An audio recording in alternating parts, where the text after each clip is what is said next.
بالکل یہ سطحیں تو خیر ہر چیز کی مختلف ہوتی ہیں، کفر بھی چھوٹا ہو سکتا ہے، بڑا ہو سکتا ہے، اور کفر کی حالتیں مختلف ہو سکتی ہیں، اسی طرح الحاد بھی اس کی مختلف سطحیں ہو سکتی ہیں۔ اور الحاد کی جو ادنا ترین صورت ہے، چھوٹے سے چھوٹا الحاد، کیا وہ بھی گناہ کبیرہ شمار ہوگا؟ ہاں یہ بڑی اہم بات ہے جس کی طرف آپ نے اشارہ کیا۔ دیکھیں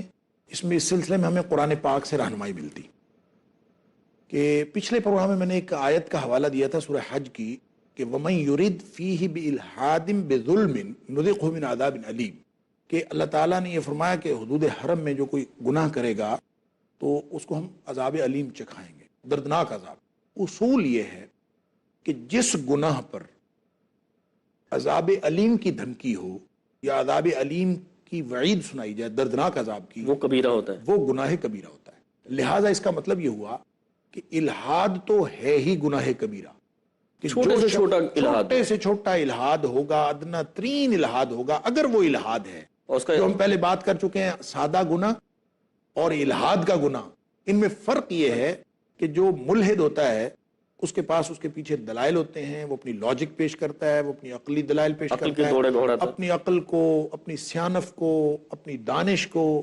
اور اپنی جو ذاتی اس کی جو اللہ تعالیٰ کی دی ہوئی صلاحیتیں ہیں اس کو استعمال کر کے ایسی جس کو دیکھیں یہ جدید دور جو ہے، میں کہتا ہوں یہ دور الحاد کا دور ہے۔ اللہ، اس دور میں لوگ سینس کی بات کرتے ہیں، کامن سینس کی بات کرتے ہیں، لوگ لاجک کی بات کرتے ہیں، اور یہ لاجک ہے کیا چیز، یعنی لاجک پیش کرو، اٹ میکس سینس، یعنی پڑھے لکھے لوگوں کا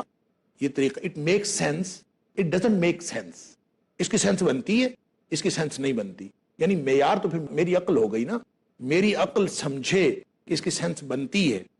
تو پھر وہ بنتی ہے، اگر میری عقل سمجھے کہ وہ اس کی سینس نہیں بنتی تو وہ نہیں بنتی، پھر اللہ کا قرآن تو معیار نہ ہوا۔ نبی پاک پھر صلی ایمان اللہ کا کیا علیہ وسلم تعلق؟ کی جو وزڈم ہے، اللہ کا جو دین ہے، یہ جو وحی الہی ہے، وہ بنیاد نہیں ہے، اس کی بنیاد پھر عقل ہے، اور عقل کی بنیاد پر جب انسان کوئی دلیل دے کے کسی گناہ کا مرتکب ہوتا ہے تو پھر وہ نہ صرف الحاد ہے بلکہ وہ گناہ کبیرہ۔